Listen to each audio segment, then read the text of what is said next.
blessing to be here with you today. Let's begin with the word of prayer, a silent word of prayer.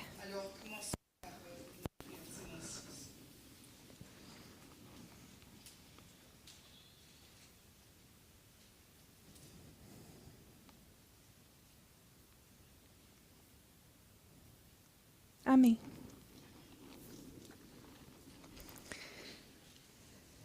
So, the devil wants to break up families.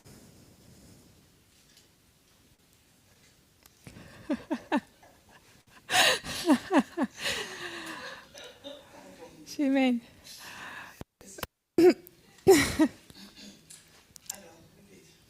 The devil wants to break up families. This is the idea repeated in the church, in society, and in politics.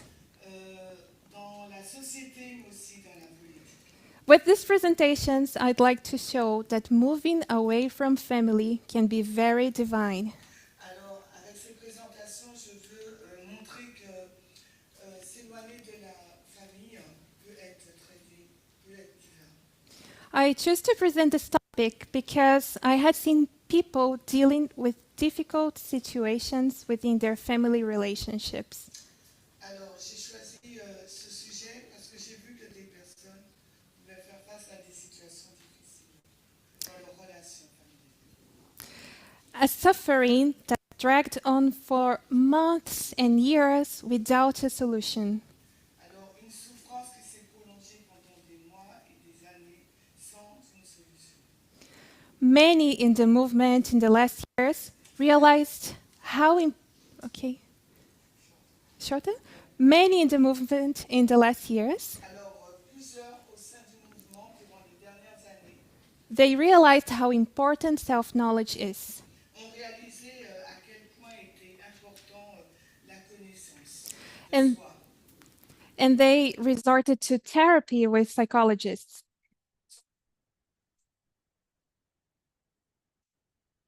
No doubts with good results. But in many cases, therapy progresses to the point where issues that go beyond individuality arise.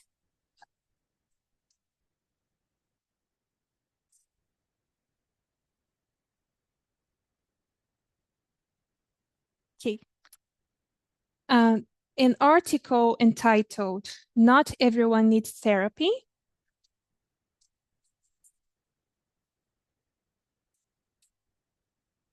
was shared on media broadcast. In this article from Washington Post, we see that problems such as stress, anxiety, and loneliness have grown in recent years. And that in the case of loneliness, it can be considered an epidemic. So have all those people have the coincidence of isolating themselves?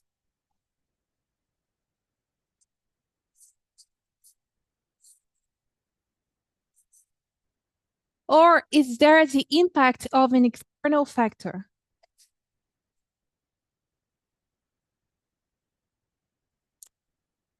Therapy is a scientific strategy for treating symptoms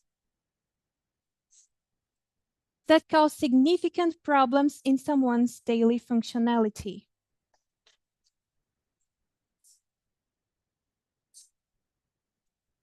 And therapy works by setting goals to be achieved.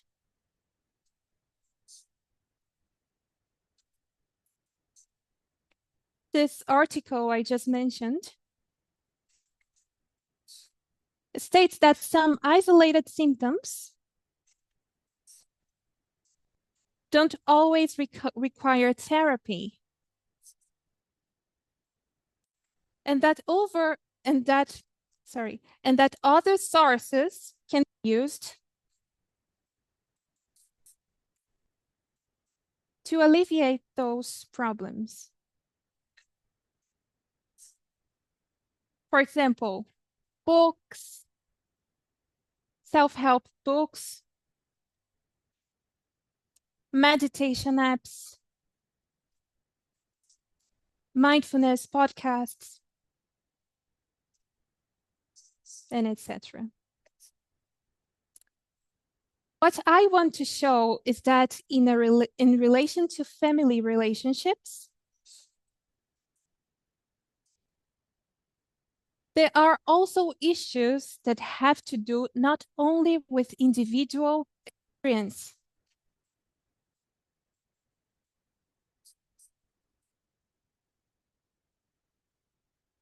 but with a collective experience. And that these issues can be worked on with resources outside of therapy as well.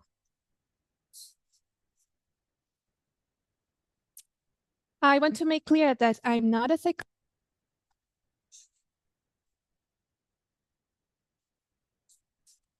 And what I'm going to say here is the result of personal studies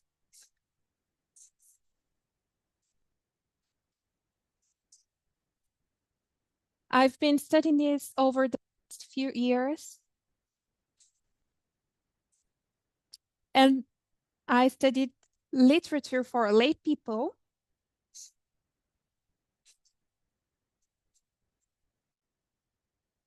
On emo and family relationships.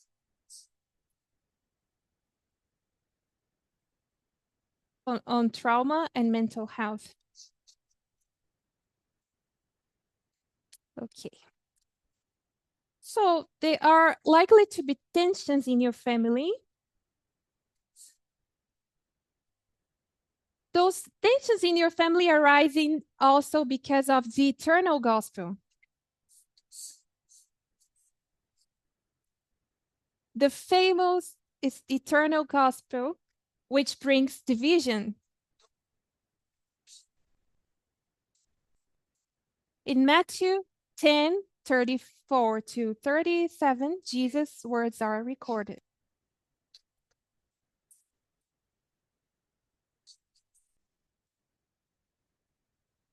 Mm-hmm.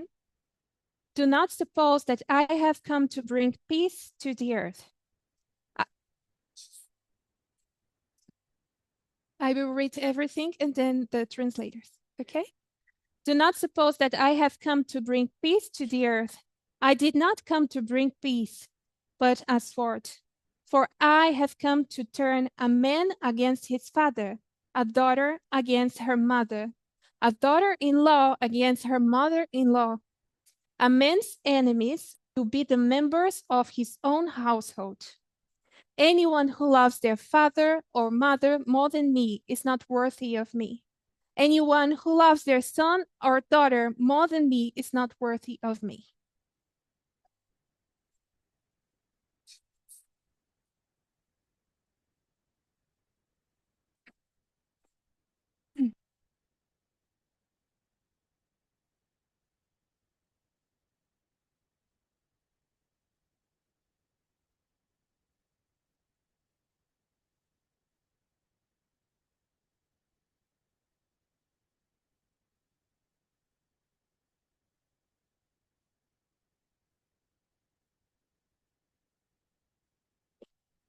Family is the place where we perceive others.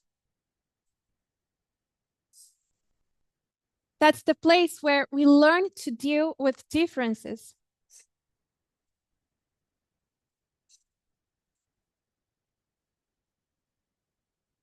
Also where we discover the world. It's the place we first learn to relate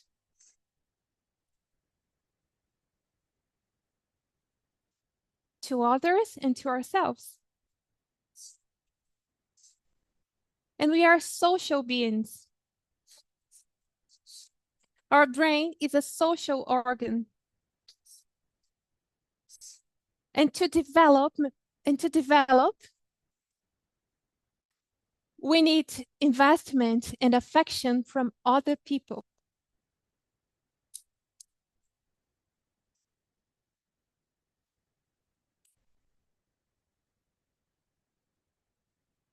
We must remember that the family experience is crossed by culture,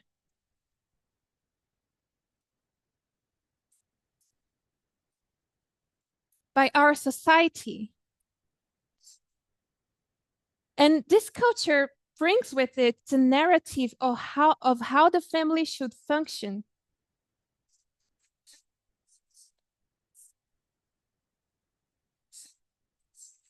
And this through laws, books,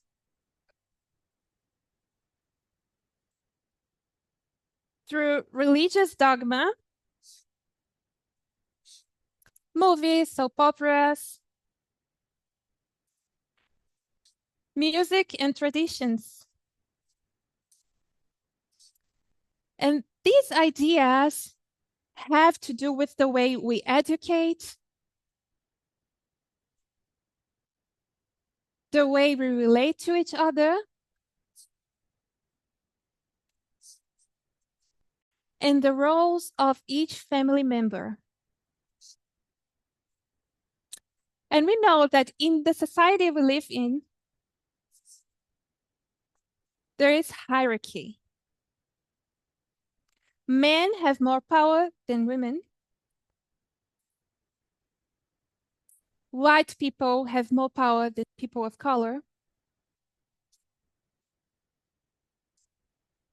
Adults have more power than children.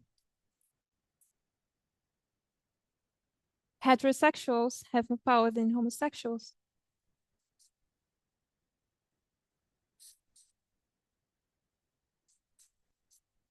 Neurotypicals have more power than neurodiverse people.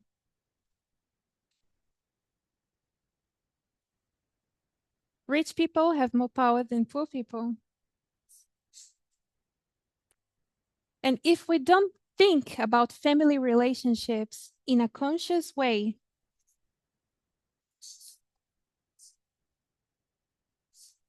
the family will be and is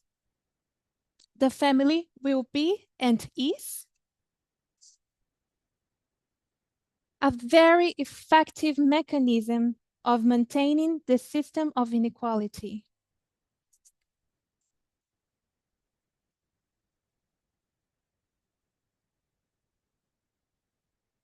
Because family dynamics are crossed by social issues,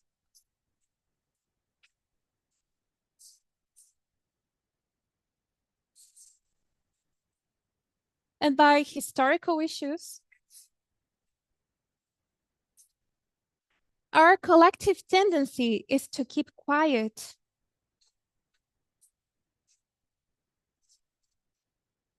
And to normalize oppressive dynamics.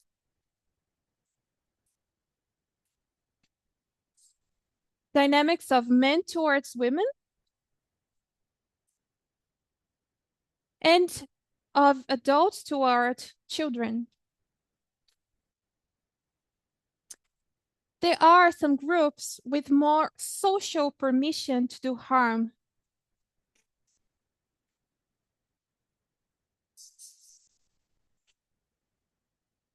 And the family is a social group with the power to abuse authority over the most vulnerable people.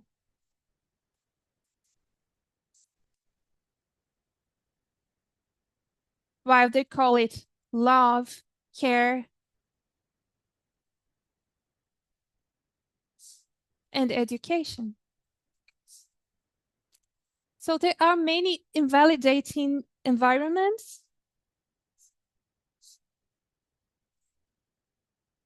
We can see many unhealthy family relationships. But it's hard to talk about them because it's hard to talk about them? Because there is a social idealization of the family.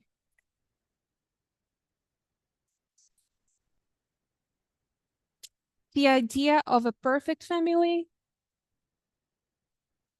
And this means that this subject will not be discussed properly.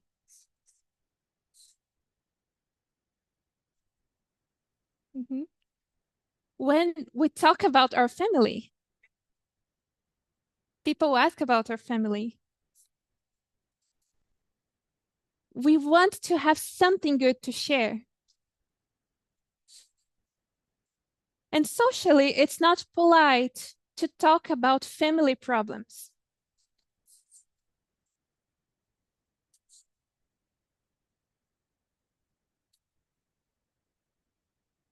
And it's not beautiful to speak badly of your relatives.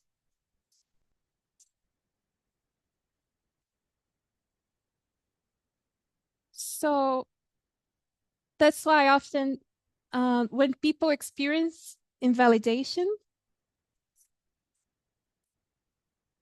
when they experience offenses, threats, or abuse,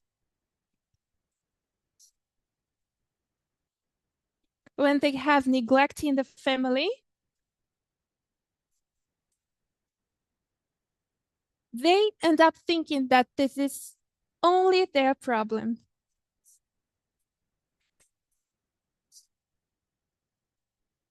They tend to think that people don't go through similar situations.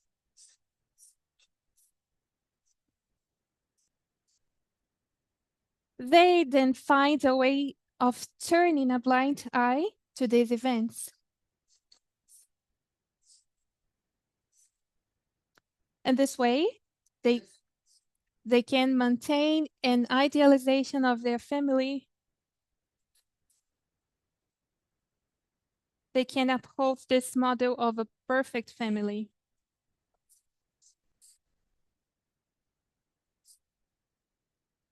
And what problems could this cause? Turning a blind eye to family problems can lead us to repeat patterns. The person who closes their eyes to the problems in their family doesn't have to go through the guilt. They don't have to go through the feeling of being ungrateful.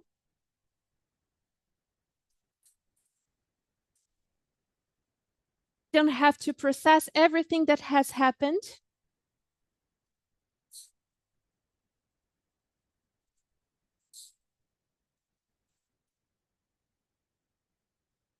And they have to work hard to repeat the bad behaviors of their family.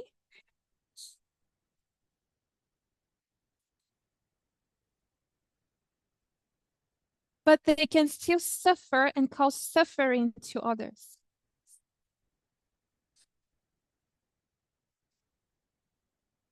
So until now, it's thought that people don't talk about family problems because of an idealization of family.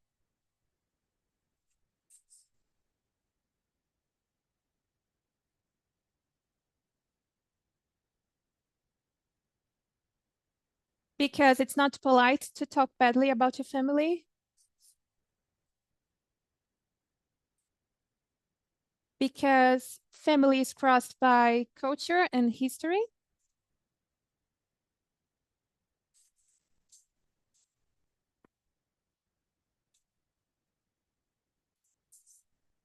People applies those behaviors. But from a religious point of view, we also carry a lot of weight with regard to the family. Let's read what's written in Adventist Home. 32.2.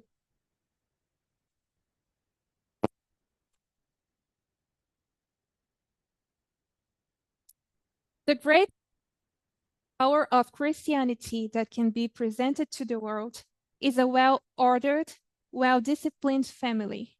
This will recommend the truth as nothing else can, for it is a living witness of its practical power upon the heart.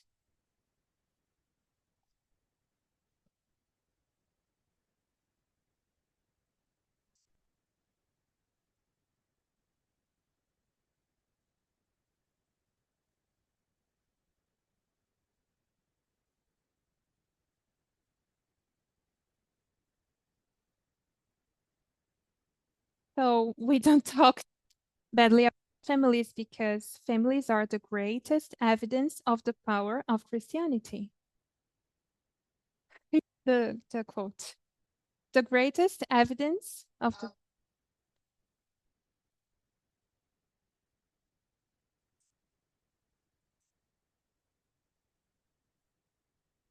and also because this is a painful process.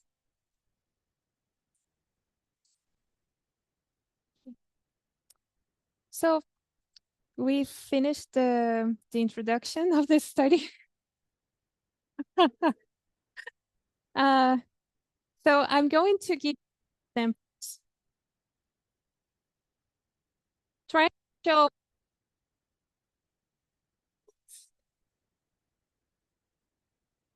how our patriarchal culture and our family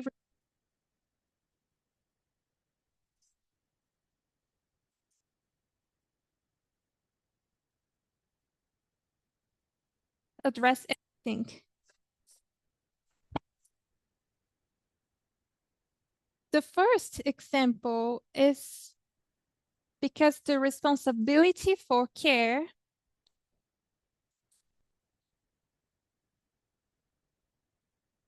falls on the mother.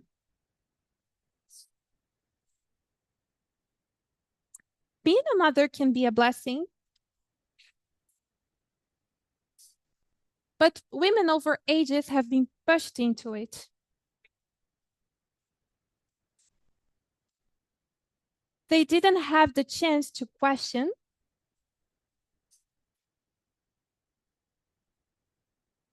whether they really wanted to be mothers or when the time was right. They were pushed into motherhood because in our society, a woman's value lies in beauty and in being chosen by a man to become, and being chosen by a man to become the mother of his children.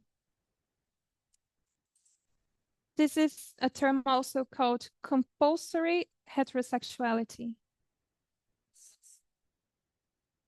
Compulsory heterosexuality. Also because they are also pushed into motherhood because of the lack of sex education. By not being allowed to have achievements outside home.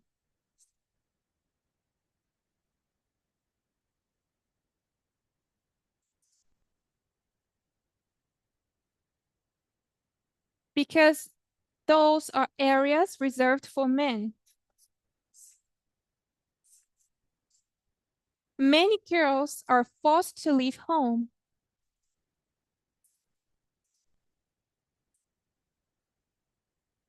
because of violence or abuse. And with such low standard of love, they easily fall in love with the first person who offers them a little attention.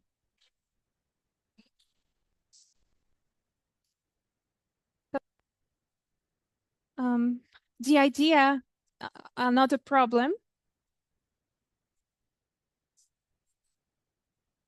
related to this care that falls on women.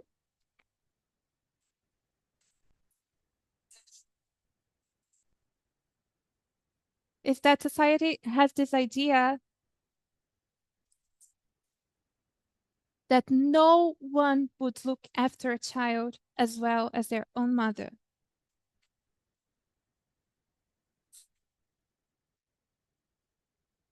Because of this idea, we restrict the responsibility for childcare to the parents.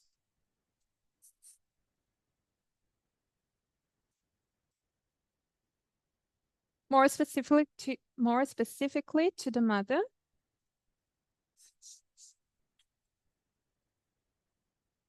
And who will support this woman? And who will support this woman? In the 17th century, in France, it was common by mothers to spend years away from their children.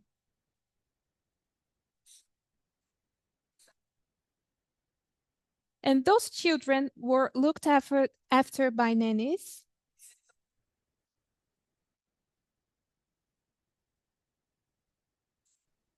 who lived in the suburbs. They were not socially repelled for that.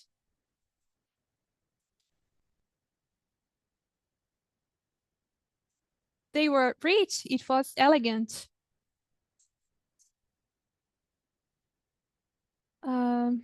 But after 1760, with the high infant mortality rate and the precariousness of care, which threatened the growth of the population, the narrative changed. And mothers were influenced to personalize the way of caring.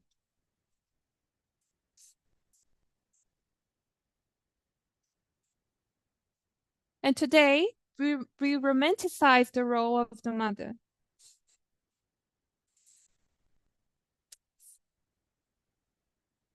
The idea of sacrifice. On the other hand, fathers have never been charged with anything other than financial provision. Today in Brazil, of the 75 million households, million households. 51% of those families are financially supported by a woman.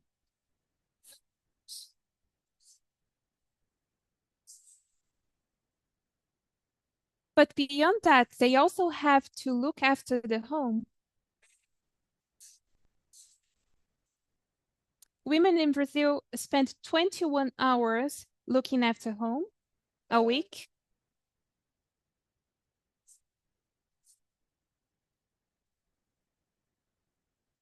While men only 11 hours.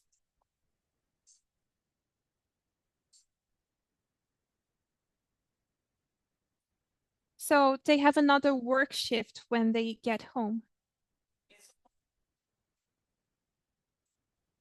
And we should know that everyone in the family should be responsible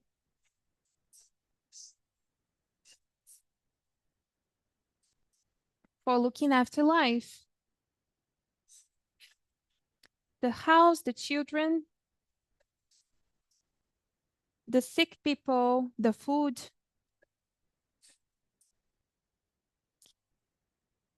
So are the impacts on women related to this overload? It often generates resentment fear, envy, and frustration. And those feelings can often only be passed on to the most vulnerable in the family hierarchy.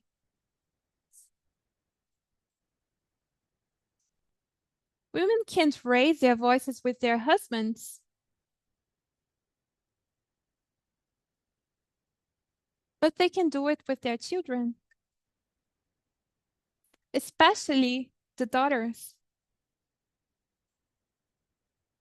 because they often find themselves responsible for relieving their mother's incessant work.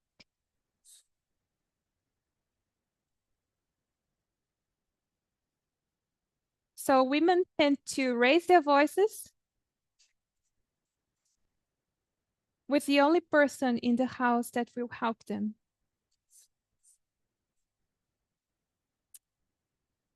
Also, the lack of effective resources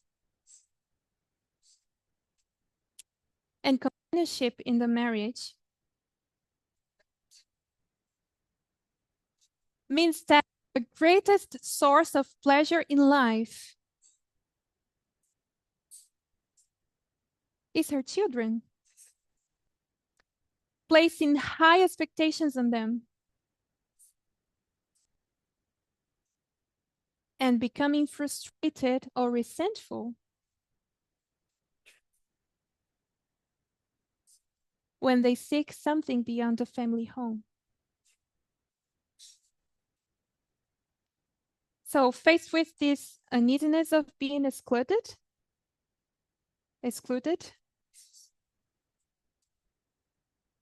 hyper responsible and financially impoverished,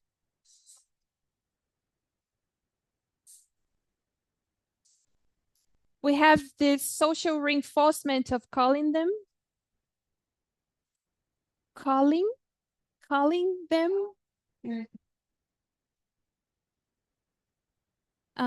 we call them warriors, queens of the home.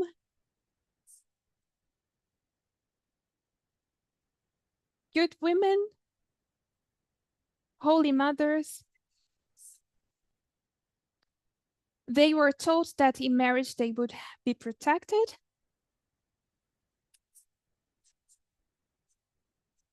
but in general, they end up being exploited at work, sexually and emotionally.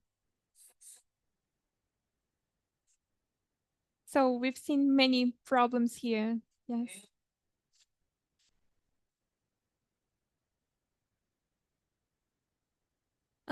The second problem I'd like to address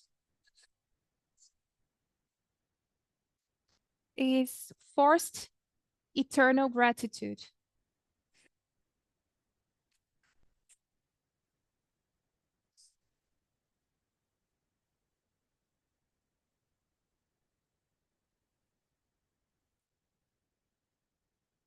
This means that the child owes them a debit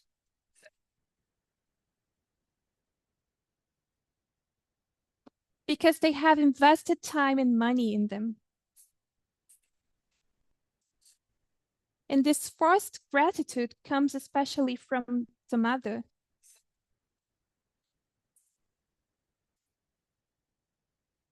Because she had to sacrifice everything she had to raise her sleep, her career, her relationships, often with no support or recognition. But a child will never be able to fill the hole in the mother's lack.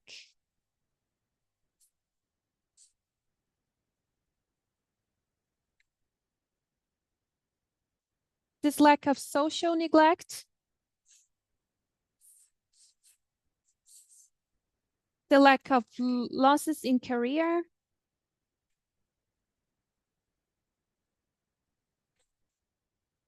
the lack of social life and pleasure in life. But when a woman runs away from this role of sacrifice, the selfish and narcissist, men are much easily forgiven in society.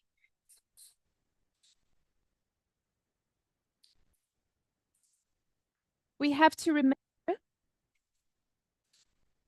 that genuine gratitude does not come from demanding or imposing.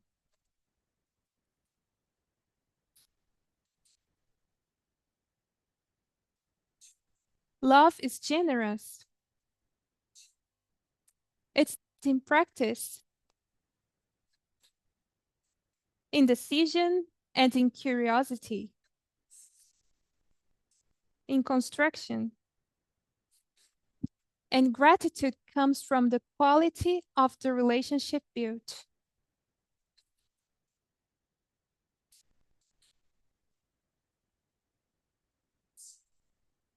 Yes. The third problem is parenting children.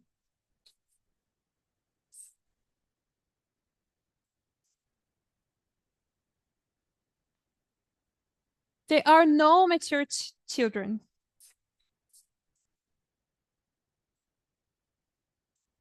It doesn't exist. There are children who put their childhood aside.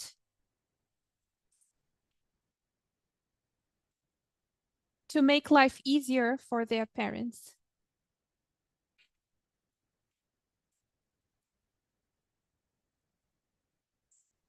It's violent when a child takes on the role of a parent.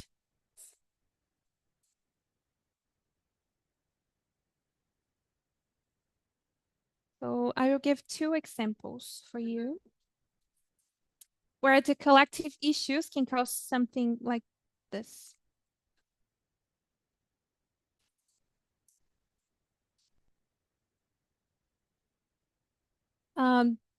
For example, when the child witnesses their main caregiver being attacked,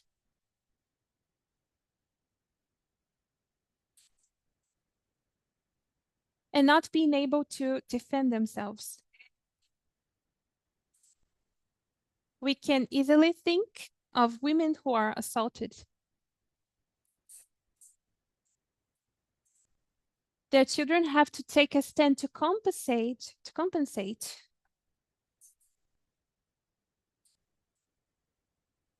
their mother's vulnerable situation.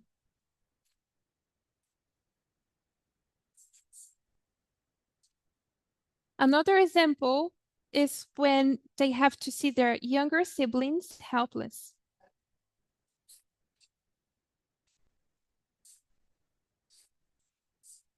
And note that, and we know how poverty and the lack of public policies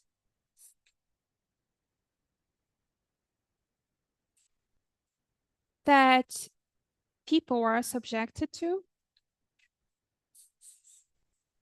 especially racialized women. Many of those women are forced to look after other people's children.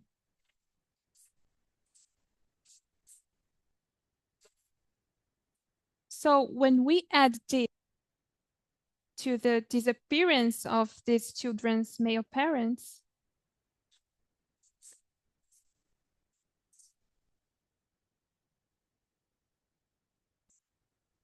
many of these children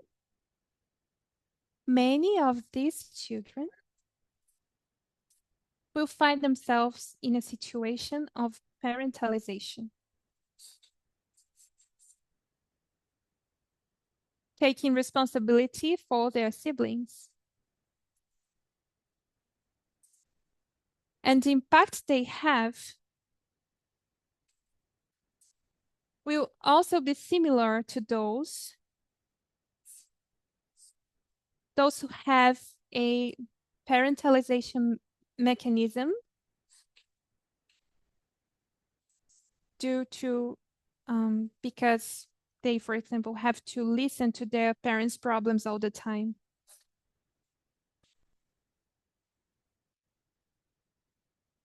This child will start to live in function of their parents' lives.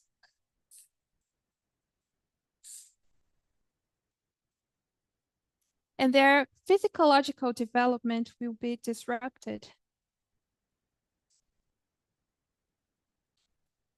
They could become codependent or perfectionist. Another problem we have is physical wounds.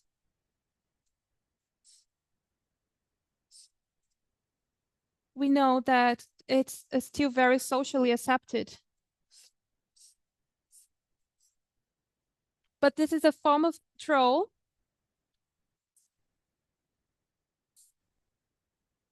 in which the adult is self-control.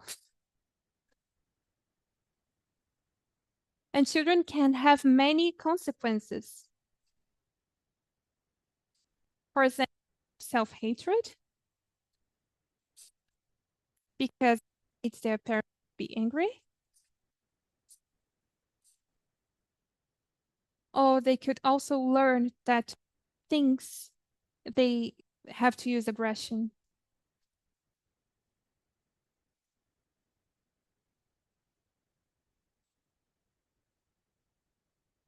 We also have emotional wounds. Some people have never been hit,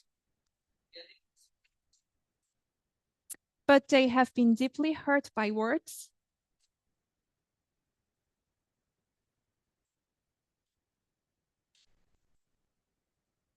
insults, criticism, threats, nicknames.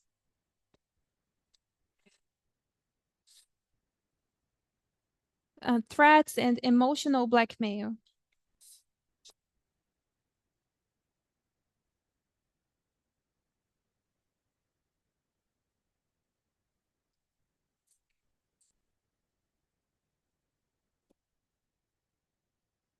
Response to the reality and needs.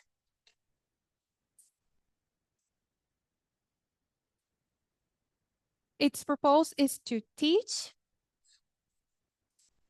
and to set, like we have, at some point we finish and the other begins. But bad control comes from parents' fears and anxieties,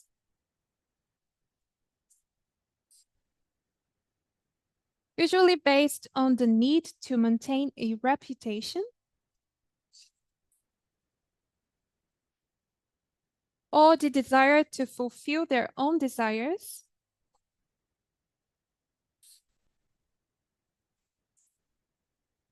in their children's lives. And the consequence of bad control, we have will withdraw and miss out opportunities.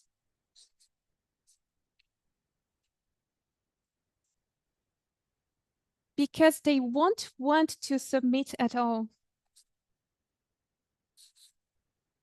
And we will have in the other extreme, people who submit too much and they get caught parents' approval. And if you are like this, what happens if your parents say you can't be part of the movement, for example?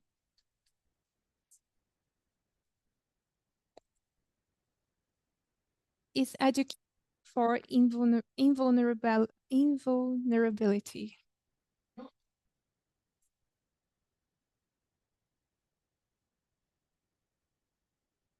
Yes, it's very closely related to sexism. Ability. So boys are educated to repress feminine feelings.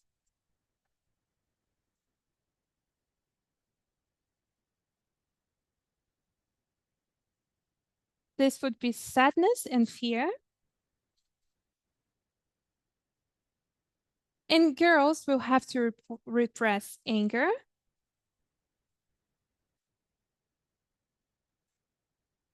And they will have to prioritize the needs of others over themselves.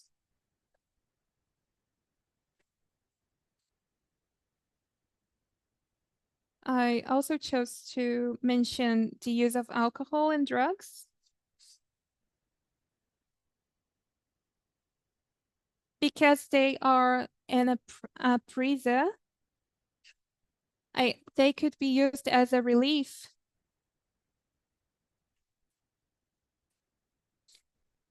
Of unprocessed emotional issues.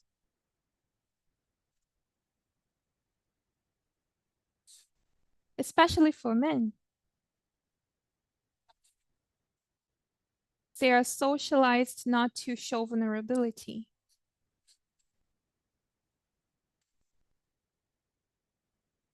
And their children can develop tendencies to be controlling.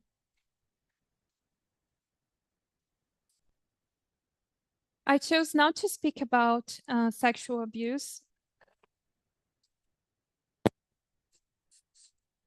Not the problems within marriage. Because it would be too much. But the last problem I will mention is negligence.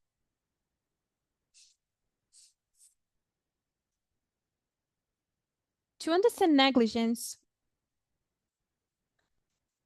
it would be easier if we understand what we need to grow up well.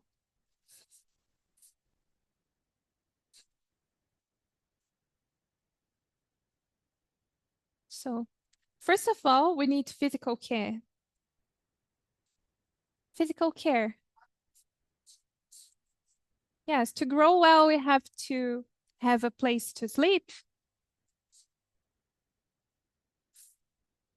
food, clothes, and to take shower. We also need an adult who supports our difficult emotions.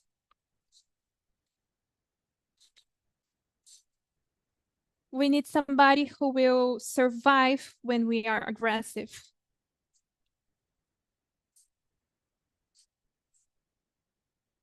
We also need a mentor and not an executioner.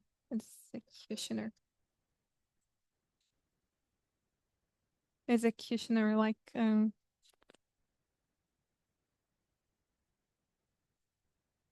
yes. We also need emotional provision. In this topic, many can't recognize their lack of emotional provision.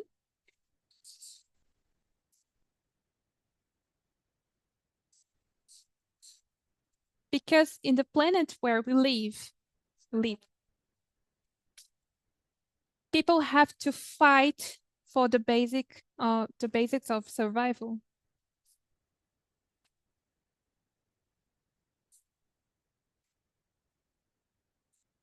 People have to fight for food, clothes, school.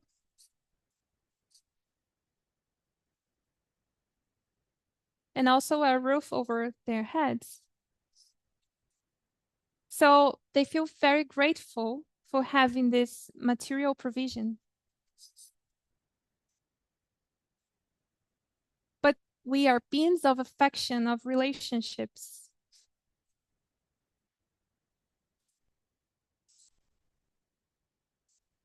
And emotionally, without this, we can't survive. You can see we need many things to grow up well. We need many things to grow up well. Because we are very complex beings. We also need those ethical limits. We need to learn how to practice autonomy, like making choices, taking responsibility for our choices.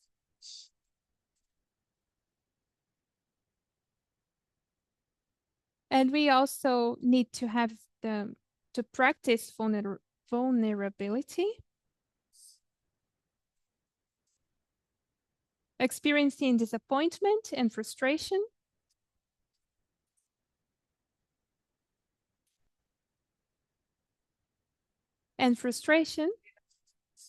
to understand that we can survive it. We also need justice.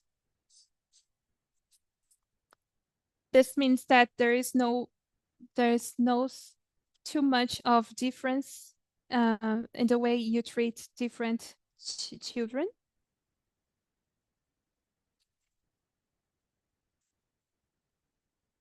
We need honesty because lies could undermine trust. Even lies with good intentions. Even if they're lies with good intentions. We also need some constancy in the physical routines and also in affection. I mean, the child will need somebody who will be constant, not to be like really angry a day and the other day it's okay.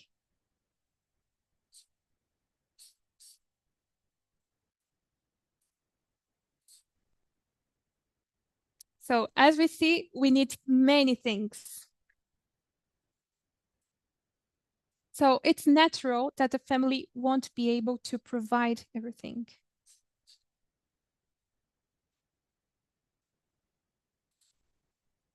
So it's natural that the the children will grow and they will grow towards the world. And this process of discovering other things beyond the house and becoming independent. We are almost finished. Um, Another topic I would like to share with you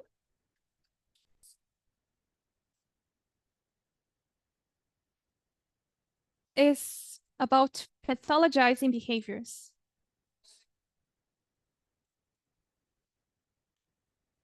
Probably you've heard about narcissist mothers. But we need to understand that abuse, violence, and neglect are attitudes. They are not innate characteristics of someone's personality.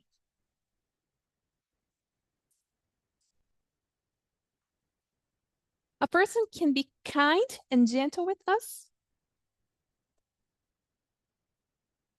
but abusive towards other people. And as Christians, and especially as women, we are taught to look to the bright side of people and to be permissive with the way people treat us.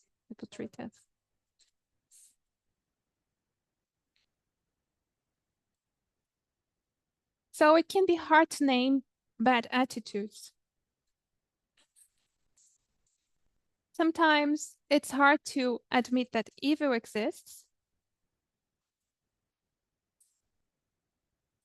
when we are trained to only see the good.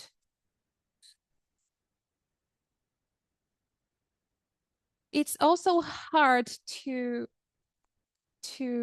name bad attitudes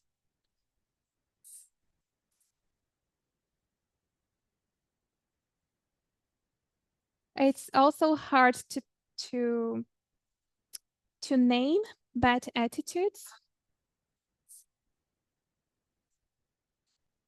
We think about intentions the person had. We need to understand of damage is done with an intention.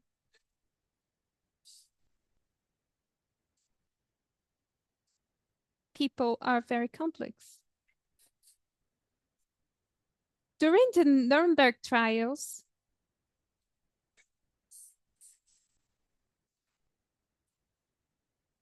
yes, when 20 Nazi leaders were sentenced,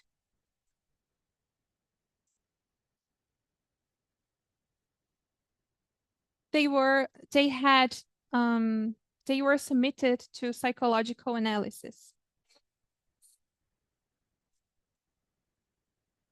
And this is written in this book called Anatomy of Malice.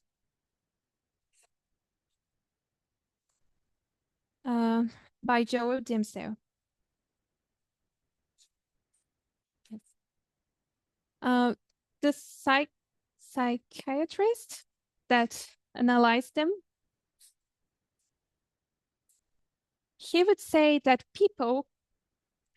ordinary people could take awful actions.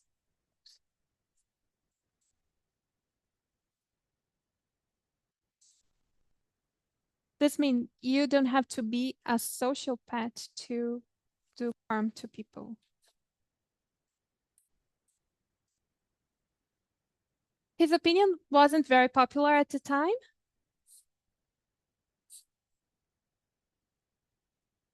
But it was the starting point for what would become social psychology in the future. For example, one of the Nazis sentenced was Ley. His name was Ley. Yes. He was loyal to Hitler and the Nazi party. He saw the party as his religion. But on the other hand, he defended workers' rights and fairer wages for women. So in this book, they come to a conclusion that the Nazis were normal people. And they did a lot of harm.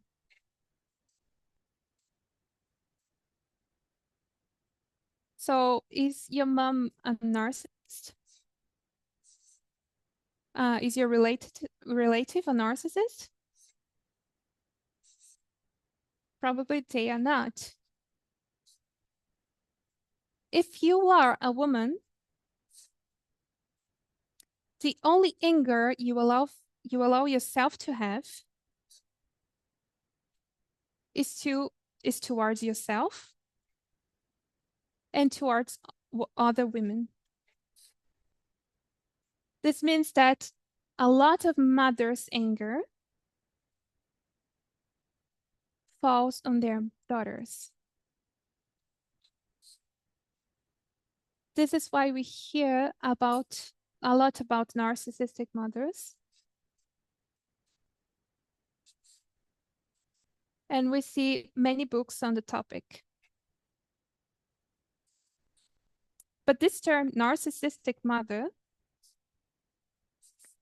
when they put the name of a pathology to something that is simply abuse,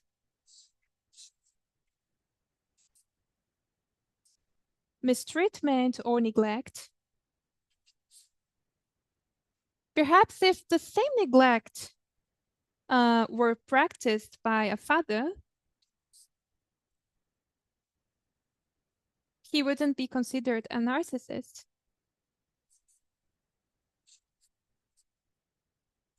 he would just be an ordinary man.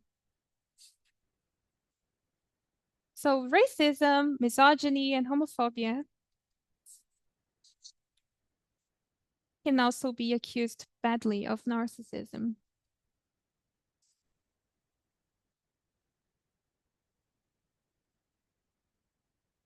So if abuse, neglect, and violence are attitudes,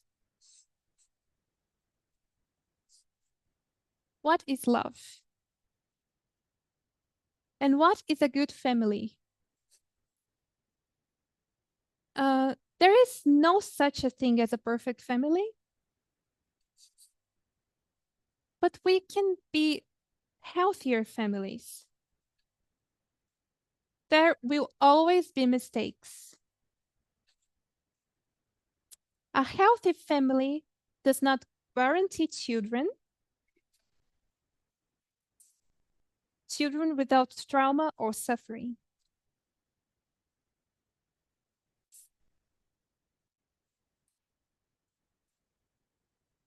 A healthy family does not guarantee infinite success.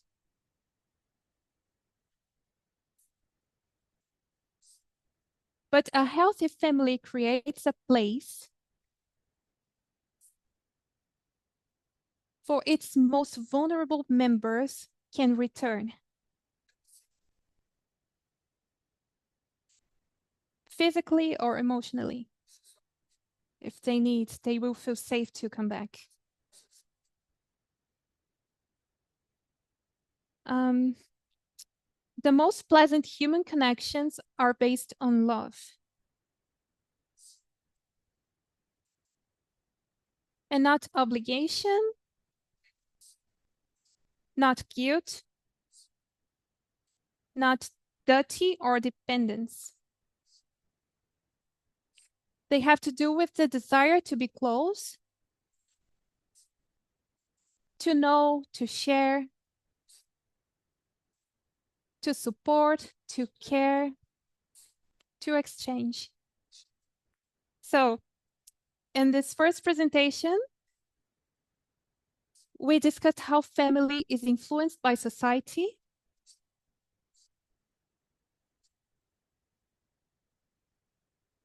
and some collective impacts we have in family relationships because of that.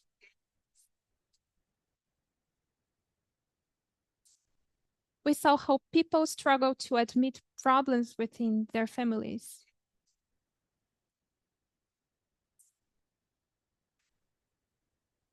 We saw that as human beings,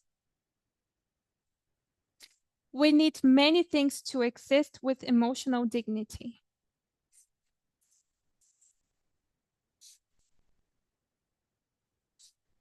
And when we don't have it, it's neglect.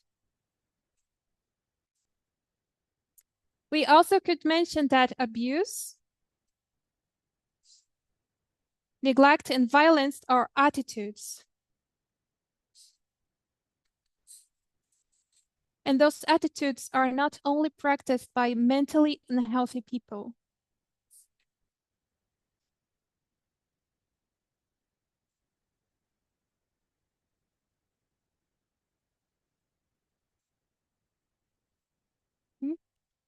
In the next hour, we'll talk a bit more about trauma.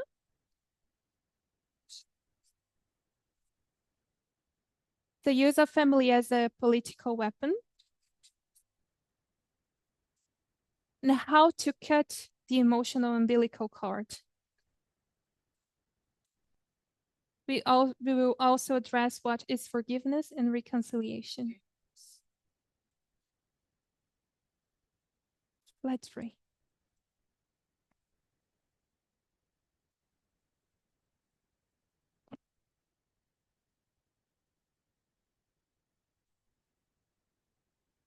Dear God, we thank you because you are love. And through your message, you show us how love is. You show us how love looks like. and also what love is not. We know that family is an institution you created, but people use it to make harm. May we understand this to set people free and to live equality in our families. I ask you to be with us in this camp meeting. In the name of Jesus.